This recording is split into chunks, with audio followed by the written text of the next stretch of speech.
وَإِن كَادُوا، یہ بہت اہم مضمون آیا ہے جو اس سے پہلے سورہ یونس میں آیا تھا، اب یہاں آیا ہے. وَإِن كَادُوا لَيَفْتِنُونَكَ عَنِ الَّذِي أَوْحَيْنَا إِلَيْكَ لِتَفْتَرِيَ عَلَيْنَا غَيْرَهُ. اور اے نبی، یہ لوگ تو تلے ہوئے ہیں اس بات پر کہ آپ کو بچلا دیں، فتنے میں ڈال دیں اس چیز کے بارے میں جو ہم نے آپ کی طرف وحی کی ہے، تاکہ آپ کوئی اور شے گھڑ کر ہماری طرف، اس قرآن کے سوا کوئی شے گھڑ کر ہماری طرف منسوب کر دیں. سورہ یونس میں آیا تھا کہ انہوں نے کہا ایت بقرآن غیر ھذا او بدلہ. اے نبی، اے محمد، یہ قرآن بہت ریجڈ ہے، ان کمپرومائزنگ ہے، اس کو تو ہم قبول نہیں کر سکتے، ناٹ ایکسیپٹیبل. ہاں کچھ اس میں ترمیم کرو، کچھ کو بدل دو، کچھ نرمی کرو، کچھ ہماری بات مانو، کچھ اپنی بنواؤ، وہی دباؤ. اور آپ اندازہ کر لیجیے جو میں آپ کو واقعہ سنا چکا ہوں کہ کس طریقے سے عوام کے اوپر ان لیڈروں نے اپنا اثر قائم کر لیا تھا. وہ لوگ سمجھتے تھے کہ ٹھیک تو کہہ رہے ہیں، یہ کوئی رسالت کا دعویٰ کر رہے ہیں تو اس معجزہ دکھائیں. ادھر یہ ہے کہ اللہ تعالیٰ کا فیصلہ یہ کہ معجزہ نہیں دکھائیں گے. ان کان کبر علیک اعراضهم فان استطعت ان تبتغي نفقا في الارض او سلما في السماء فتاتيهم بآية. اگر آپ کے اندر طاقت ہے تو لے آئیے کہیں سے معجزہ. کوئی آسمان پہ سیڑھی لگائیں یا زمین میں سرنگ لگا لیں، لے آئیے اس میں معجزہ، ہم تو نہیں دکھائیں گے. تو کس قدر دباؤ تھا حضور پر صلی اللہ علیہ وسلم. اس دباؤ میں اس کا بھی اضافہ ہے کہ کہتے اچھا ٹھیک ہے محمد، ہم بات مان لیں گے آپ کی، ذرا یہ اس کے اندر ترمیم کیجیے. ایت بقرآن غیر ھذا او بدلہ. وہی بات یہاں ہے. وَإِن كَادُوا لَيَفْتِنُونَكَ عَنِ الَّذِي أَوْحَيْنَا إِلَيْكَ لِتَفْتَرِيَ عَلَيْنَا غَيْرَهُ. یہ تلے ہوئے ہیں کہ آپ کو بچلا دیں گے اس چیز سے اور منحرف کر دیں گے کہ جو ہم نے آپ کی طرف وحی کی ہے، تاکہ کچھ اور چیز گھڑ کر آپ ہماری طرف منسوب کر دیں. وَإِذًا لَاتَّخَذُوكَ خَلِيلًا. اور پھر یہ آپ کو اپنا دوست بنا لیں گے. دوست کیا، وہ تو بادشاہ بنانے کو تیار تھے. ہم آپ کو بادشاہ ماننے کو تیار ہیں. وَلَوْلَا أَن ثَبَّتْنَاكَ. بہت اہم آیت ہے یہ.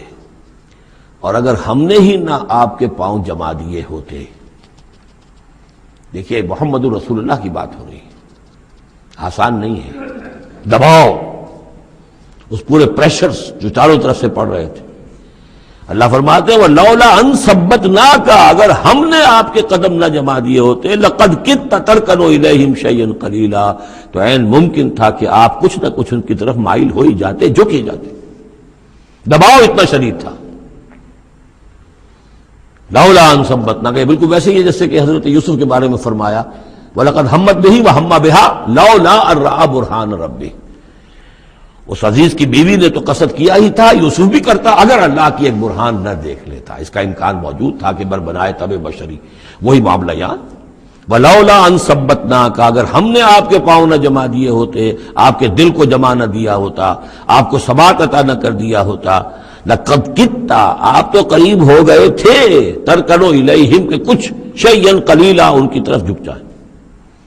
اِذًا لَأَذَقْنَاكَ ضِعْفَ الْحَيَاةِ وَضِعْفَ الْمَمَاتِ. اگر ایسا ہو جاتا تو ہم آپ کو دگنی سزا دیتے دنیا کی اور دگنی سزا دیتے آخرت کی. الرب رب وإن تنزل والعبد عبد وإن ترقى ثم لا تجد لك علينا نصيرا. پھر نہ پاتے آپ اپنے لیے ہمارے مقابلے میں کوئی مددگار، آپ کو چھڑانے والا کوئی نہ ہوتا. میں ترجمہ وہی کر رہا ہوں کہ جو قرآن کے الفاظ ہیں، لیکن مفہوم سمجھ لیجئے. یہ سختی اصل میں حضور کی طرف نہیں ہے، بظاہر خطاب حضور کی طرف ہے. عتاب جو ہے، خطاب حضور کی طرف عتاب ہو رہا ان پر جو دباؤ ڈال رہے ہیں کہ بدبختو، ہمارے نبی کے لیے یہ بالکل ممکن نہیں ہے، یہ ہرگز نہیں کریں گے. وَإِن كَادُوا لَيَسْتَفِزُّونَكَ مِنَ الْأَرْضِ لِيُخْرِجُوكَ مِنْهَا. اور یہ تلے ہوئے اس بات پر کہ آپ کے قدم اکھاڑ دیں اس سرزمین سے، مکے سے، تاکہ یہاں سے نکال باہر کریں آپ کو. لِيُخْرِجُوكَ مِنْهَا. یہ گویا کہ بالکل آخری وقت ہے اب مکی دور کا کہ جس میں کہ وہ کشاکش انتہا کو پہنچ چکی تھی.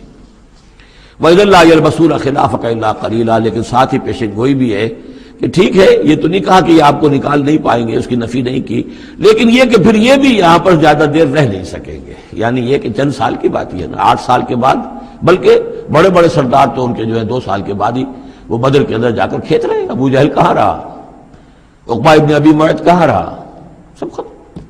بڑے بڑے سب کے سب سردار جو تھے، جو غادری، سب ختم ہو گئے. وَإِن كَادُوا لَيَسْتَفِزُّونَكَ مِنَ الْأَرْضِ. جیسے وہ پاؤں ڈگمگاتے ہیں، لڑکھڑاتے ہیں مرغی کے نوزائیدہ، اس بکری کے نوزائیدہ بچے کے، یہ چاہتے ہیں کہ آپ کے قدموں کو یہاں سے ہلا دیں. لا يستفزونك من الارض ليخرجوك منها. تاکہ وہ یہاں سے نکال دیں آپ کو. وَإِذًا لَا يَلْبَسُونَ خِلَافَكَ إِلَّا قَلِيلًا. اس صورت میں خود یہ بھی پھر یہاں پر زیادہ دیر نہیں رہ سکیں گے سوائے تھوڑا سا عرصہ.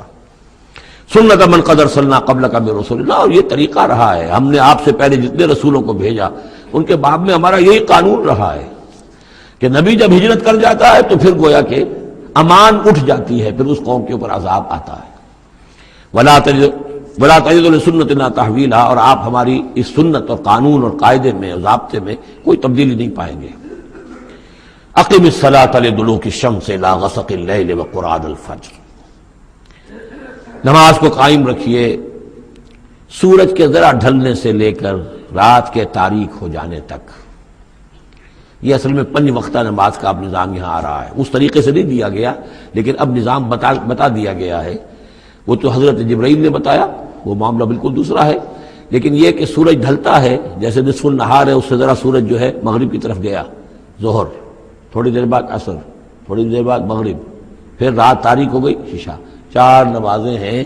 اور سردیوں کے موسم میں تو لگتا ہے کہ پے بپے تابڑ توڑ آ رہی ہے، جو نماز مسجد میں پڑھتے ہیں وہ تو گئے اور آئے اور گئے اور آئے، تو گویا کہ نماز کھڑی ہے مسلسل۔ قائم رکھو نماز کو سورج کے ڈھلنے سے لے کر اور رات کے تاریک ہو جانے تک، وقرآن الفجر۔ اور اب ایک اور نماز رہ گئی اور وہ ہے فجر کی، اور اسے تعبیر کیا قرآن الفجر، اس لیے کہ اس میں طویل قرات ہونی چاہیے، قرآن کا پڑھا جانا فجر کے وقت۔ ان قرآن الفجر کان مشہودا، اس لیے کہ یہ فجر کے وقت قرآن کا پڑھا جانا جو ہے یہ مشہود ہے، یعنی اس میں ایک تو یہ کہ حضور قلب ہوتا ہے انسان کا، سو کر اٹھا ہے آدمی، تر و تازہ ہے، حواس جو ہیں تازہ ہیں، کوئی تکدر نہیں ہے، کوئی تکان نہیں ہے، تو ایک تو حضور قلب ہے، اور ایک یہ ہے کہ فرشتے بھی عصر اور فجر کے وقت جو ہے ان کی شفٹیں چینج ہوتی ہیں۔ یہ دونوں نمازوں میں یہ جو ہیں دونوں شفٹوں والے موجود ہوتے ہیں، رات والے آتے ہیں عصر کے وقت اور دن والوں کی چھٹی ہوتی ہے، اور فجر میں یہ ہے کہ رات والوں کی چھٹی ہونے والی ہے اور دن والے آ کر چارج لیتے ہیں، تو فرشتوں کی حاضری کا وقت ہے۔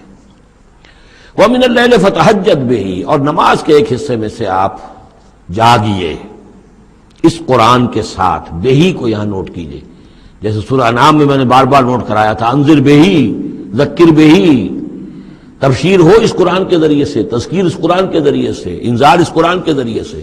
تو تہجد جو ہے جاگنا قرآن کے ساتھ جاگنا ہے۔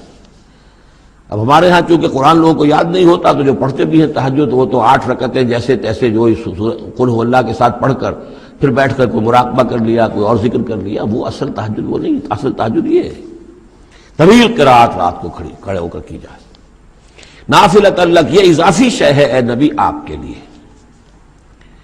عسیٰ ان یبعثک ربک مقام محمودا، امید ہے کہ آپ کا رب آپ کو مقام محمود پر فائز کرے گا۔ یہ مقام محمود کو بہت بلند مقام ہے میدان حشر میں اور پھر جنت میں، جس کی حقیقت کو ہم اس وقت نہیں جان سکتے۔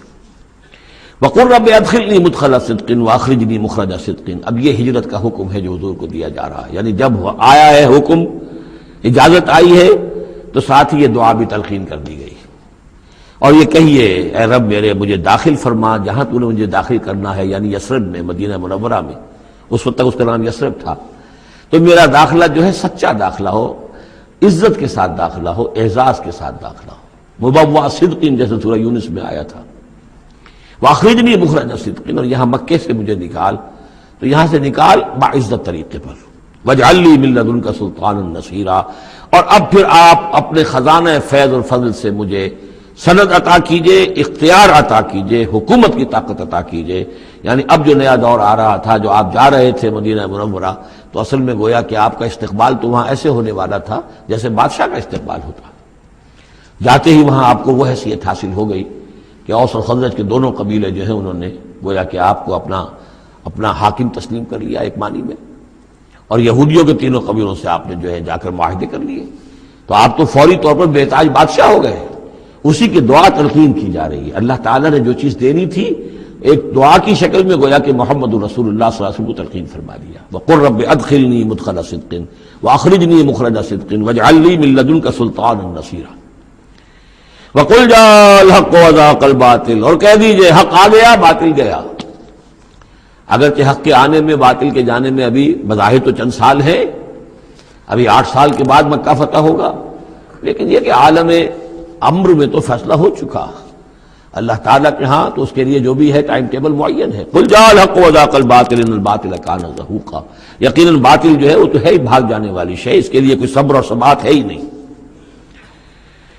وَنُنَزِّلُ مِنَ الْقُرْآنِ مَا هُوَ شِفَاءٌ وَرَحْمَةٌ لِّلْمُؤْمِنِينَ. اور ہم اس قرآن میں سے دیکھیے کتنی مرتبہ قرآن کا ذکر آ رہا ہے، سب سے زیادہ کثرت کے ساتھ قرآن مجید میں اگر اوسط لگائیں گے تو اس ایوریج کے ساتھ قرآن کا ذکر خود قرآن کی کسی صورت میں اتنا موجود نہیں ہے جتنا کہ سورہ بنی اسرائیل میں ہے. اور ہم اس قرآن میں وہ چیز نازل فرما رہے ہیں ما هو شفاء ورحمۃ للمؤمنین، جو شفا ہے اور رحمت ہے اہل ایمان کے حق میں. سورہ یونس کی 2 آیتیں پھر ذہن میں لے آئیے. یا ایھا الناس قد جاءتکم موعظۃ من ربکم وشفاء لما فی الصدور وہدی ورحمۃ للمؤمنین. وہی بات یہاں ہے، یہ شفا ہے. سینے کے روگ، کفر، شرک، تکبر، حسد، حب مال، حب جاہ، حب اولاد، حب دنیا، یہ تمام محبتیں جو ہیں ان کی جڑ کاٹ دینے والی شے. ننزل من القرآن ما هو شفاء ورحمۃ للمؤمنین ولا یزید الظالمین الا خسارا. لیکن یہ ظالموں کو نہیں اضافہ کرتا ظالموں کے لیے مگر خسارے کا. یضل بہ کثیرا ویہدی بہ کثیرا. وَإِذَا أَنْعَمْنَا عَلَى الْإِنسَانِ أَعْرَضَ وَنَأَىٰ بِجَانِبِهِ. اور جب ہم انسان کے اوپر اپنی نعمتوں کی بارش کرتے ہیں تو اب وہ اکڑنے لگتا ہے، اعراض کر جاتا ہے، ہمیں بھول جاتا ہے اور ایک طرف کو کرنی کترا جاتا ہے. وَإِذَا مَسَّهُ الشَّرُّ كَانَ يَئُوسًا. جب کوئی تکلیف آ پڑتی ہے تو مایوس ہو کر رہ جاتا ہے، ہمت ٹوٹ جاتی ہے. قُلْ كُلٌّ يَعْمَلُ عَلَىٰ شَاكِلَتِهِ. اے نبی کہہ دیجئے ہر شخص اپنے شاکلہ کے مطابق عمل کر رہا ہے. یہ شاکلہ کیا ہے؟ اس سے پہلے میں شاید بیان کر چکا ہوں، لا یکلف اللہ نفسا الا وسعہا کے ذیل میں. اللہ تعالیٰ نے ہر انسان کی ایک شخصیت کے کچھ حدود ہیں جو معین کی ہوئی ہیں، ان حدود سے وہ تجاوز نہیں کر سکتا. اس کا سارا امتحان انہی حدود کے اندر ہے. جو جینز مجھے ملے ہیں، جو جینز آپ کو ملے ہیں، ظاہر بات ہے میرا چوائس نہیں ہے، they are given for me. آپ کے لیے بھی گیون ہے. ان میں کیا صلاحیتیں ہیں، کون سی چیز زیادہ ہے کون سی کم ہے، اللہ جانتا. پھر یہ کہ جس ماحول میں مجھے پیدا کیا، جس میں آپ کو پیدا کیا، جو حالات میرے تھے جو آپ کے تھے وہ بھی اللہ تعالیٰ کی طرف سے دیے ہوئے تھے. ان دونوں چیزوں سے جو شے وجود میں آتی ہے وہ شاکلہ ہے، وہ پیٹرن ہے. جیسے کہ آپ کو کوئی دھات جس سے کوئی شے ڈھال کر بنانی ہے تو پہلے اس کا سانچہ بناتے ہیں، اس سانچے میں پھر اس دھات کو اس کو میلٹ کر کے جب اس کو پگھلا کر ڈالتے ہیں تو اسی کی شکل اختیار کر لیتی ہے. تو یہ پیٹرن ہے. اب اس کے اندر آدمی نیکی کے لیے، بدی کے لیے جو بھی کرتا ہے، بھلائی کے لیے اچھائی، اس پیٹرن کے اندر اندر کرے گا، اس سے آگے نہیں جا سکتا. جس کو آپ انگریزی میں کہتے ہیں one can not outgrow his skin. کتنے ہی آپ پھیل جائیں، موٹے ہو جائیں، وہ کھال اور پھیل جائے گی، کھال سے باہر تو نہیں نکل سکے گے، کتنے ہی آپ فرما ہو جائیں. تو یہ شاکلہ ہے. اس شاکلہ کے اندر اندر آپ کو کام کرنا ہے. اللہ جانتا ہے کہ اس نے شاکلہ کون سا دیا تھا آپ کو، اس کے حساب سے، اس کی مناسبت سے حساب لے گا آپ سے. لا یکلف اللہ نفسا الا وسعہا فربکم اعلم بمن هو اہدی سبیلا. اسی کو حضور نے بیان فرمایا کہ الناس کالمعادن، معدنیات کی طرح ہے کہ سونے کی اور ہے اور چاندی کی اور ہے. تو تیرا رب خوب جانتا ہے کہ کون ہے وہ کہ جو زیادہ ہدایت پر ہے، راستے پر، راستے کے اعتبار سے.